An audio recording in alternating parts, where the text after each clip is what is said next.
Everybody asking how we doing, say we good. Don't need no one to tell me how to live just like they would. It ain't their business, but they in it, I don't know why. Revolved around my life after I found another. Assalamualaikum warahmatullahi wabarakatuh. Kenalkan, nama saya Alisa Sitiawati dari 10 Kunyer 3. Di sini saya akan menjelaskan tentang proses masuknya dan berkembangnya Islam di Indonesia. Sekilas tentang agama Islam. Agama Islam lahir di Mekah, Arab Saudi. Agama ini diyakini sebagai agama yang diwahyukan oleh Allah Subhanahu wa Ta'ala kepada umat manusia melalui utusannya, yaitu Nabi Muhammad Subhanahu wa Ta'ala. Beliau lahir pada tahun 570 Masehi. Sejak umur 7 tahun, beliau telah menjadi yatim piatu dan diasuh oleh kakeknya yang bernama Abdul Muthalib, dan selanjutnya oleh pamannya yang bernama Abu Thalib. Sejak usia 12 tahun, beliau sering mengikuti dan membantu pamannya berdagang. Selanjutnya, pada usia 25 tahun, beliau menikahi Khadijah. Pada bulan Ramadan tahun 610 Masehi, saat berusia 40 tahun, Muhammad didatangkan oleh malaikat Jibril di sebuah gua yang disebut Gua Hira. Malaikat Jibril menyerukan kata Iqra, yang artinya bacalah. Terjadilah dialog panjang antara Muhammad dan malaikat Jibril. Melalui dialog ini, Muhammad diangkat menjadi Rasul Allah, dan dari situ dimulailah proses turunnya Al-Quran, kitab suci agama Islam.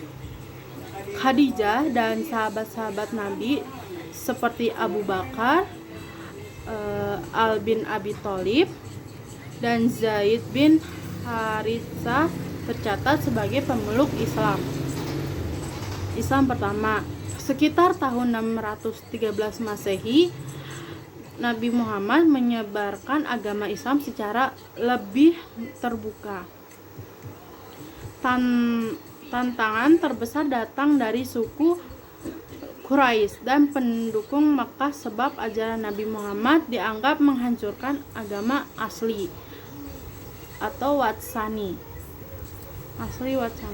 serta kekuasaan mereka atas Ka'bah setelah sekitar 13 tahun menyebarkan Islam di Mekah. Nabi Muhammad bersama pengikutnya memutuskan untuk hijrah ke Yatsrib yang kelak bernama Madinah.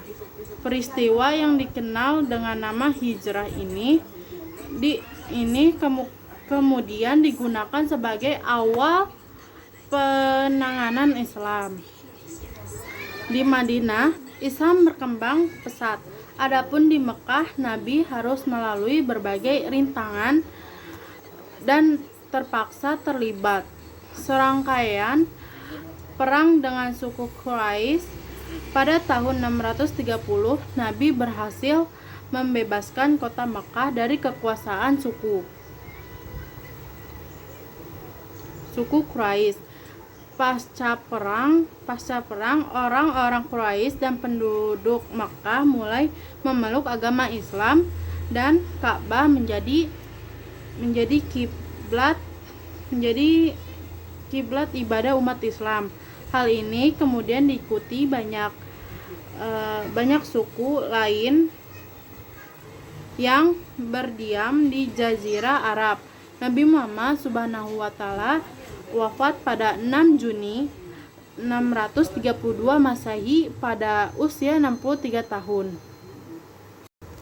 Ada 3 teori mengenai proses masuknya agama Islam ke Nusantara, yaitu teori Gujarat, teori Mekkah, teori Persia. Teori Gujarat yang didukung oleh Snook Hurgronje, W.F. Sutherland, dan B.H.M. Flekke. Islam masuk ke Nusantara sekitar abad ke-13. dibawa oleh para pedagang Islam dan Gujarat, India. Ada dua bukti yang mendukung teori ini. Pertama, batu nisan Sultan Malik Al-Saleh, Sultan Samudra Pasai, meninggal tahun 1297, yang bercorak Gujarat, India. Kedua, tulisan Marco Polo, pedagang dari Venesia yang menyatakan pernah singgah di Perla pada tahun 1292 dan mendapati banyak penduduknya beragama Islam, serta peran pedagang India dalam penyebaran agama tersebut. Teori Mekah yang didukung oleh Buya Hamka dan J.C. Van Lier. Pengaruh Islam telah masuk ke Nusantara sekitar abad ke-7, dibawa langsung oleh para pedagang Arab. Buktinya adalah adanya pemukiman Islam tahun 674 di Baros, pantai sebelah barat Sumatera. Menyangkut teori Gujarat, teori ini meyakini Islam yang berkembang di Samudra Pasai menganut mazhab Syafi'i, mazhab besar di Mesir dan Mekah pada masa itu. Sedangkan daerah Gujarat menganut mazhab Hanafi. Selain itu, Sultan Pasai menggunakan gelar Al-Malik, gelar yang lazim dipakai di Mesir saat itu. Bukti lain terkait munculnya Islam sebelum abad ke-13 adalah makam seorang wanita di Gresik, Jawa Timur, yang tertulis atas nama Fatimah binti Maimun, berangkat tahun 1082, serta temuan sejumlah makam Islam di Teralaya, wilayah Majapahit. Trawulan Jawa Timur yang menggunakan tahun Saka, bukan tahun Hijriyah dengan angka Jawa kuno. Diperkirakan pada masa jayanya banyak warga Majapahit beragama Islam. Meski demikian, tidak ada petunjuk siapa yang menyebarkan Islam di Majapahit atau di Gresik itu. Teori Persia yang didukung oleh Hossein Dejazani Mingrat. Ini Islam di Indonesia dibawa masuk oleh orang-orang Persia sekitar abad 13. Bukti pendukung teori ini adalah adanya upacara Tabut, upacara memperingati meninggalnya Husain bin Ali, cucu Nabi Muhammad, di Bengkulu dan Sumatera Barat. Tabuik setiap tanggal 10 Muharram atau 1 Asyura. Upacara ini juga merupakan ritual tahunan di Persia. Selain itu, ada keseimanan antara ajaran Sufi yang dianut Syekh Siti Jenar dan Sufi Iran beralihan Al-Halaj. Dari tafsiran terhadap ketiga tersebut, umumnya orang menerima bahwa Islam sudah masuk ke Indonesia sejak abad 7.